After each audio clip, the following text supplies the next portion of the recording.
ॐ अज्ञानं तिमिरन्धस्य ज्ञानाञ्जनशलाकया चक्षुरुन्मीलितं येन तस्मै श्रीगुरवे नमः। नमः ॐ विष्णुपदाय कृष्णपृष्ठाय भूतले श्रीमते जयपताका स्वामीति नामिने।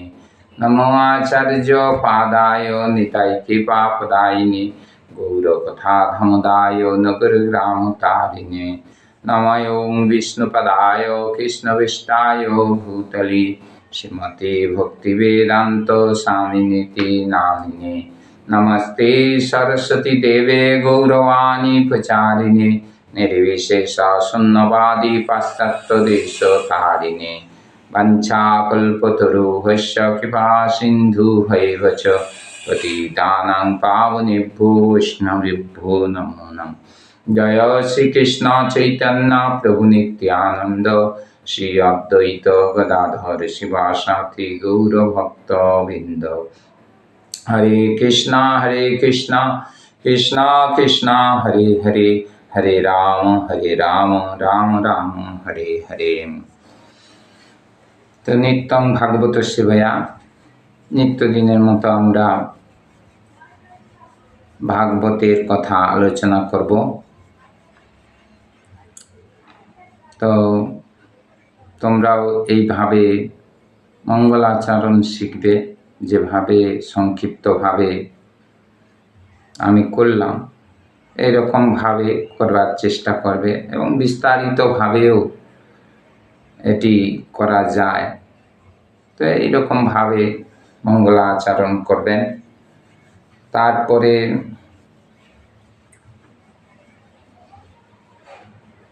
গীতা কিংবা ভাগবতে কোনো শ্লোককে কেন্দ্র করে সেই সম্পর্কে নামহট্টে কিংবা কোনো অনুষ্ঠানে, শুভ অনুষ্ঠানে বলার চেষ্টা করবে এবং সেটি হচ্ছে প্রচারের পদ্ধতি। শিল প্রভুপাদ তাৎপর্যে বুঝিয়েছেন, তাকে একটু বিশ্লেষণ করে শাস্ত্রের বিভিন্ন রকম উপমা দিয়ে মহাজনদের দৃষ্টান্ত, মহাজনদের বক্তব্য, শ্লোক ইত্যাদি তুলে বোঝাবার চেষ্টা করতে হবে। এটি হচ্ছে আমাদের প্রচারের জন্য নিজের চেষ্টার, ইচ্ছার প্রকাশ। তো আমাদের যারা তোমরা দীক্ষিত, গুরু মহারাজের কাছে প্রতিজ্ঞাবদ্ধ হয়েছেন যে তারা গুরু মহারাজের প্রচার কার্যে তাকে সেবা করবেন। আর যারা এখনো দীক্ষা পাননি, যারা আকাঙ্ক্ষী রয়েছেন, চরণাশ্রয়ে রয়েছেন, আর যারা কিছুই করেননি, তো তারা এখন এটি চেষ্টা না করলে ভালো। কারণ আগে নিজে আচরণ শেখাটা উচিত। মোটামুটি আচরণের পূর্ণতা আসে সদ্গুরুর আশ্রয় থেকে। তারপরে আমাদের চেষ্টা করা উচিত প্রচারে। কারণ ভাগবতের সিদ্ধান্ত যে নিজে শুদ্ধ না হয়ে শ্রবণং নৈব কর্তব্য, যার তার কাছে শোনা আমাদের উচিত নয়। তা আমি নিজে যদি ভক্ত না হয়ে শোনাবার চেষ্টা করি, বলার চেষ্টা করি, সেটাও অন্যজনের কাছে ওইটি মনে হতে পারে সর্প উচ্ছিষ্ট পয়োযথা। দুধ সুষম খাবার, বুঝতে পারবেন তো, তাতে যখন সাপ মুখ দেয় তখন সেই দুধ বিষে পরিণত হয়ে যায়, কিন্তু বোঝা যায় না। আর আমি যদি সেই দুধকে পান করব, তখন সেই বিষের জ্বালায় আমার মৃত্যু হবে। সেই রকম যদি নিজে আচরণশীল না হয়ে অপরকে আচরণশীল হতে বলি, তো অপর সঙ্গে সঙ্গে হয়তো মুখ খুলে বলবে না, কিন্তু উপলব্ধি করবে যে নিজেই ঠিক নয়, নিজেই চুরি করছে, অপরকে সাধু হওয়ার কথা উপদেশ দিচ্ছে। তখন তাকে পরিবর্তন করতে পারবে না, বৃথা পরিশ্রম করে প্রচারের চেষ্টা করা হবে। তাই আমাদের নিজেকে আগে যোগ্য করে তারপর অপরের কাছে নিজের যে আচরণ তা অপরকে শেখানোর মাধ্যমে প্রচার করা যেতে পারে। যাই হোক, আজকে আমরা শ্রীমদ্ ভাগবতের একটি শ্লোক, 10 নম্বর শ্লোক, অধ্যায় 3 আর স্কন্ধ হচ্ছে 9, যেখানে আমাদের সংসার জীবনে সুকন্যা এবং চাবন মুনির বিবাহ, আমাদের বিবাহের কীরকম ভাবে করা উচিত সেই সম্পর্কে বর্ণনা করা হয়েছে। আমরা উপলব্ধি করে নিজের জীবনে তার প্রয়োগ করার চেষ্টা করব। শ্রীশুক উবাচ সুকন্যা চাবনম প্রাপ্য পতিম পরম কোপনম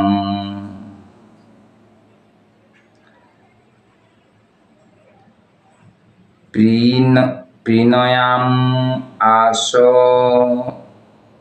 চিত্তজ্ঞা অপ্রমত্তা অনুবৃত্তিভিঃ।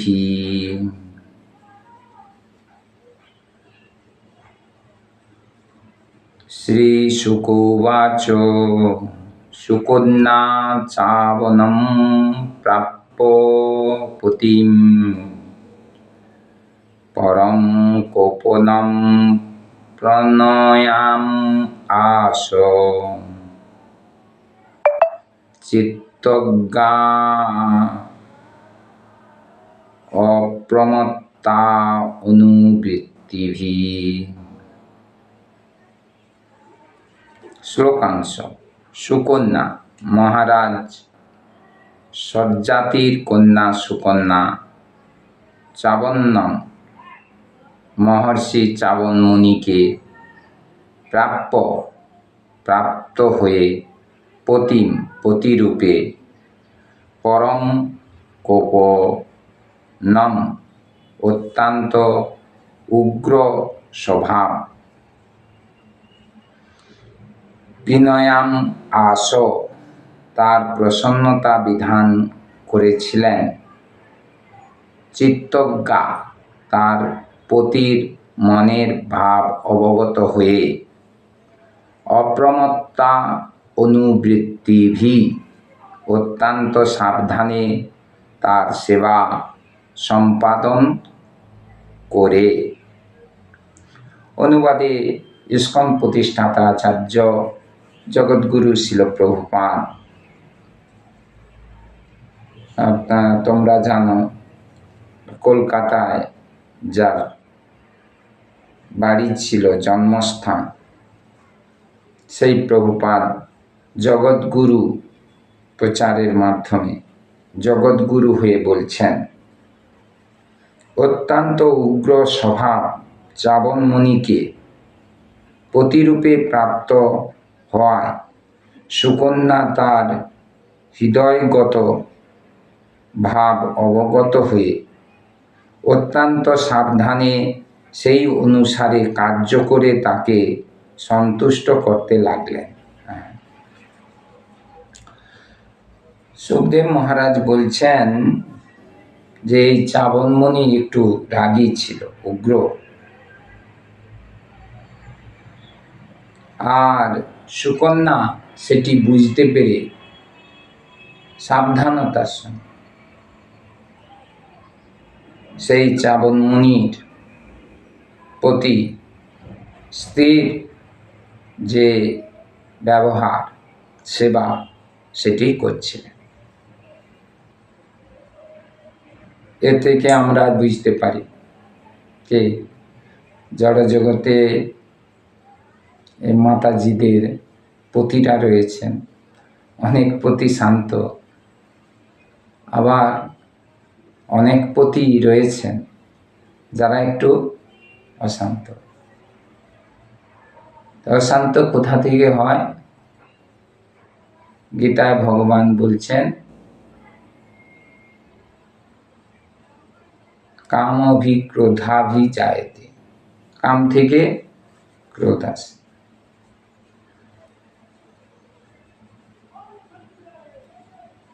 তো জড়জাগতিক আমাদের কামনা বাসনা যত বেশি হয়, তো আমাদের ক্রোধ তত বেশি হওয়ার সম্ভাবনা রয়েছে। তাই আমাদের কামনা বাসনা যার কম, তার ক্রোধ কম। কিন্তু সেবক তা বলে সেবা করবে না, স্ত্রী স্বামীর সেবা করবে না, এটা ঠিক না। তাকে স্থান, কাল, পাত্র বিবেচনা করে পতির সেবা এবং পরম পতির সেবায় পতিকে সাহায্য করা উচিত। তাই তাৎপর্যে প্রভুপাদ বুঝাচ্ছেন, এটি পতি পত্নীর সম্পর্কের একটি দৃষ্টান্ত। বুঝতে পারলেন?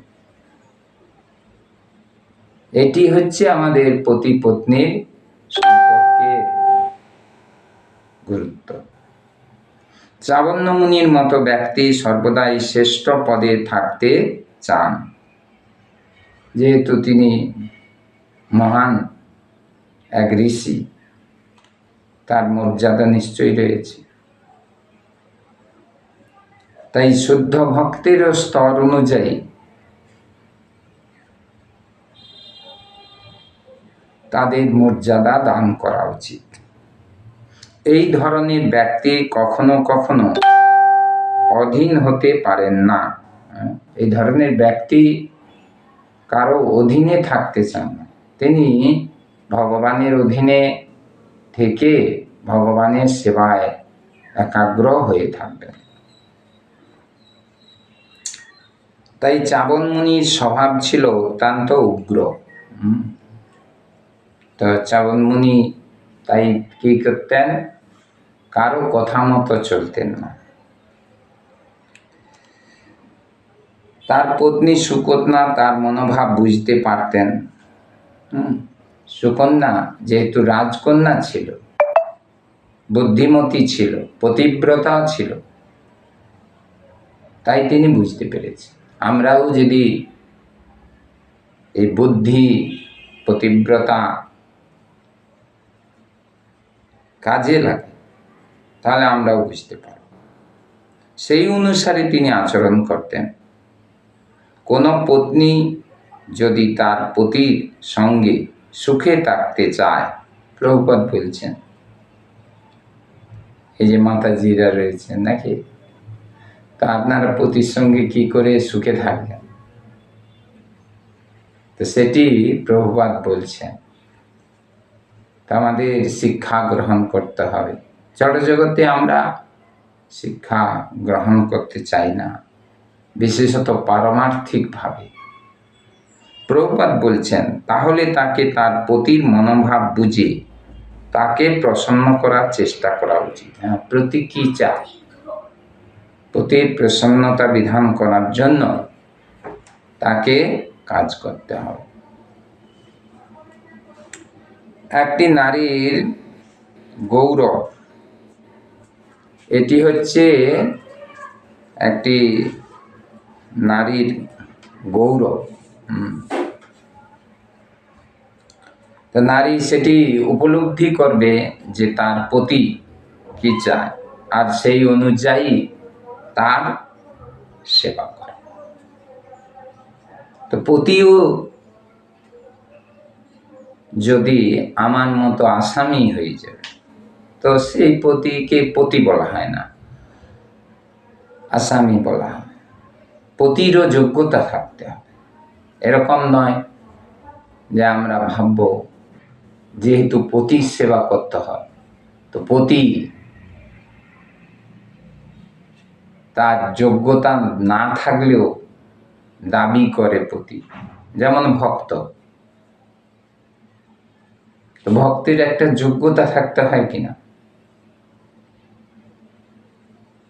ন্যূনতম যোগ্যতা, সে 4টা পাপ কার্য থেকে বিরত থাকবে, আর এই 4টা ভিত্তির উপরে 26টা গুণ তার মধ্যে প্রকাশিত হবে। গীতায় ভগবান সেই 26টা গুণের কথা বলেছেন। আমাদের মধ্যে সেই সব গুণ নেই, কিন্তু অর্জন করার চেষ্টা এবং প্রাপ্ত হওয়ার চেষ্টা আমাদের সারা জীবন ধরে চালিয়ে যেতে হবে। আমরা ভক্ত নয়, কিন্তু ভক্ত হওয়ার চেষ্টা চালিয়ে যেতে হবে। কারণ পরীক্ষা তো মৃত্যুর সময়, তাই এখন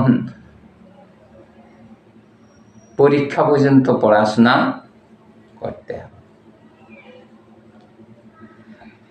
তাই প্রভুপাদ বলছেন, শ্রীকৃষ্ণের মহর্ষিদের আচরণেরও তা দেখা যায়। এই যে শ্রীকৃষ্ণের যে মহিষীরা ছিল, কত ছিল তুমি বল? কত? আমাদের একজনের প্রতি আচরণ করতে আমরা পারি না,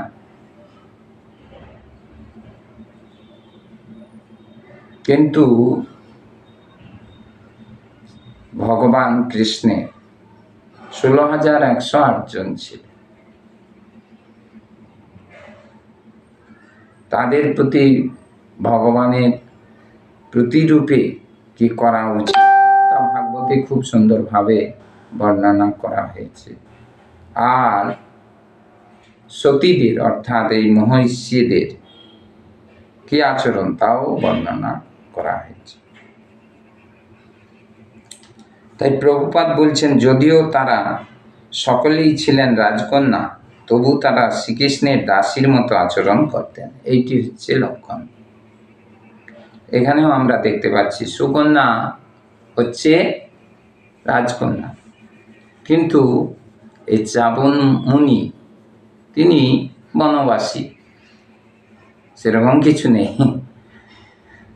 জড়জাগতিক বিষয় নেই, কিন্তু চিন্ময় বিষয়বস্তুতে মুনি পূর্ণ ছিলেন। নারী যতই মহান হোক না কেন, তার কর্তব্য হচ্ছে এইভাবে তার পতির সেবা করা। নারী উচিত তার পতির সেবা করা। বর্তমান জড়জগতে সেটি হারিয়ে যাচ্ছে, সমান অধিকারের পাল্লা। তো আমরা সমান অধিকার চাই, তাই সবাই সেবা চায়। সেবা করা বাদ দিয়ে সেবা নিতে চায়, আর সেই নিয়ে আমাদের কি হয়, এই সেবা নেওয়াটা কামে পর্যবেসিত হতে পারে, আর তখন ক্রোধ আসবে, তখন কলির প্রভাব আসবে, কলহ। অর্থাৎ তার কর্তব্য হচ্ছে তার পতির আদেশ পালন করতে সর্বদা প্রস্তুত থাকা। পতি যেটা বলছে, কিন্তু পতি এমন কিছু বলবেন না যেটা একজন সতীর করা সম্ভব না। সর্ব অবস্থাতেই তার প্রসন্নতা বিধান করা, সব কিছু অবস্থায় তার প্রসন্নতা বিধান করতে, তাহলে তার জীবন সার্থক হবে। হ্যাঁ, এইরকম পতি, এইরকম পত্নী হলে তাদের জীবন সার্থক। সে যদি মুনি হয়, সংসারী হয়, তারা কৃষ্ণের সংসার। তাই আমাদের জড়জগতে আমরাও কে প্রভু, আমরা সংসার করেছি, আমাদেরও এইখান থেকে শিক্ষা নেওয়া উচিত। এইরকম ভাবে পতি এবং পত্নী কিভাবে থাকে। পত্নী যখন পতির মতো উগ্র স্বভাব হয়, তখন তাদের জীবন দুর্বিষহ হয়ে ওঠে। ধরুন পতি উগ্র আর পত্নীও উগ্র, তা আগুনে ঘি দিলে কি হবে? জ্বলবে না জ্বলবে? জল দিতে হবে কি আগুনে? সেই রকম একজন যদি উগ্র আর একজন নম্র হওয়া উচিত। সাধারণত স্ত্রীদের সর্বদা নম্রতা হচ্ছে সতীত্বের অন্যতম প্রকাশ। চরমে তাদের বিচ্ছেদ হয় যদি এরকম হয় উগ্র স্বভাব, তখন তাদের জীবন দুর্বিষহ ওঠে, আর তখন বিচ্ছেদ হয়। আধুনিক যুগে পত্নীরা মোটেই পতির অনুগত নয়। প্রভুপাদ খুব সুন্দরভাবে বলছে, আমরা পতিরাও যোগ্য নয় আর পত্নীরা অনুগত নয়। অনুগত হলে তাহলে অনেক সমস্যার সমাধান হয়ে যায়। তার ফলে সহজেই তাদের গৃহস্থ জীবন ভেঙে যায়। ফলে কি হচ্ছে? তাদের গৃহস্থ জীবন ভেঙে যায়, সুখের হয় পতি নতুবা পত্নী বিবাহ বিচ্ছেদের আইনের সুযোগ নেয়। তখন তারা বিবাহ বিচ্ছেদ করতে চায়, আলাদা হতে চায়। বৈদিক নীতি অনুসারে কিন্তু বিবাহ বিচ্ছেদ বলে কোনো আইন নেই। বৈদিক নিয়মে একবার বিয়ে করেছ, বিবাহ করেছ, তো আবার কাটার কোনো পদ্ধতি নেই। বুঝতে পারলে কিনা? সে যদি খারাপ পত্নী হয়, খারাপ পতি হয়, তবু তাকে ঠিক করার দায়িত্ব একে অপরকে নিতে হবে।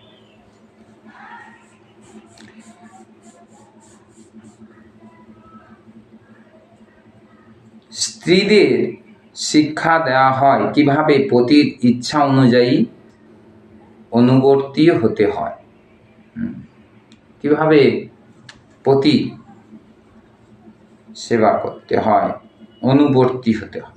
পাশ্চাত্যের মানুষেরা মনে করে যে এটি পত্নীর দাসত্বের মনোভাব। যখন অনেক মাতাজিরা রয়েছেন, পতির কথা মতো সবসময় চলতে হবে কেন, আপনি কি দাসী নাকি? কে ভাবেন কিনা? তো যখন কেউ দাস হয়ে যায়, যেমন আমরা সরকারের চাকরি করি, সরকারের দাস, তাকে ভালো লাগে কিনা আপনার? এই যে মাতাজি বলেন, আপনার স্বামী চাকরি করে, চাকরি মানে দাস, দাস দাস, সরকারের দাস, জনগণের দাস। তো আপনি তাকে নিয়ে সুখে আছেন কিনা? আছেন। তো সেই রকম আমরা যদি পতির দাস হই, তাহলে আমরা সুখী থাকতে পারব। কিন্তু প্রকৃতপক্ষে তা নয়। এটি পতির হৃদয় জয় করার কৌশল। প্রভুপাদ খুব সুন্দরভাবে বলছেন, এই দাসী হয়ে যাওয়া, দাস হয়ে যাওয়া।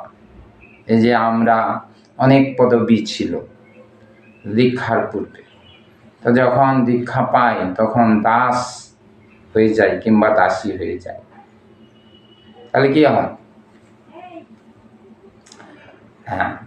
সেইটি স্বভাব নিয়ে আসতে হবে।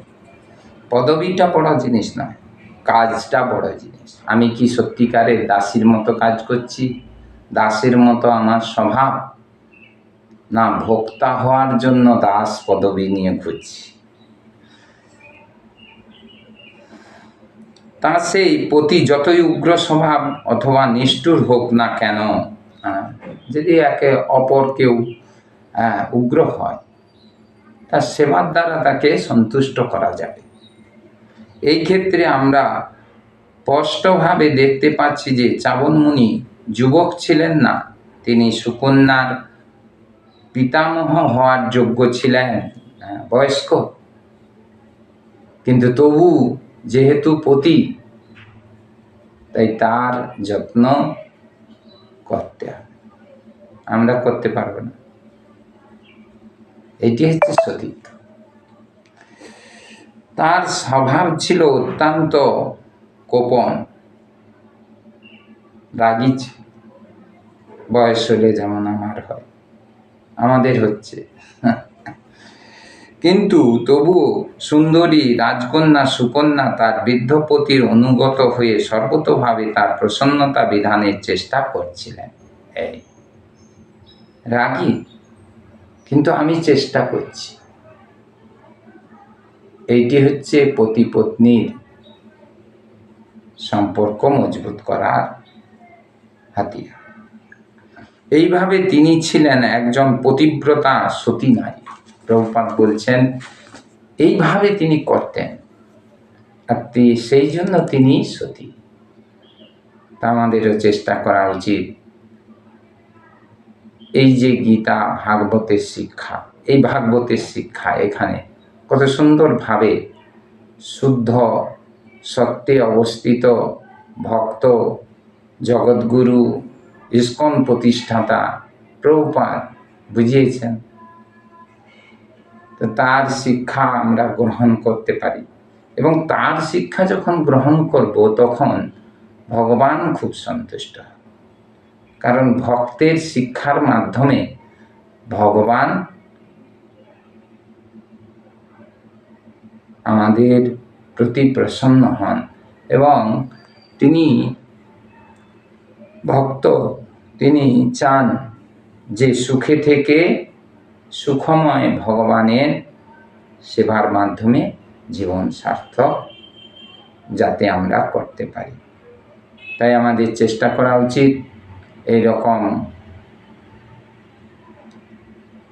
প্রভুপাদের মতো শুদ্ধ ভক্তের সান্নিধ্যে থেকে সদ্গুরুর নির্দেশে আমাদের বৈবাহিক জীবন কিংবা অন্য জীবন অর্থাৎ মঠে মন্দিরের জীবনকে পরিচালিত করে। हरे कृष्णा कृष्णा कृष्णा हरे हरे, हरे राम राम राम हरे।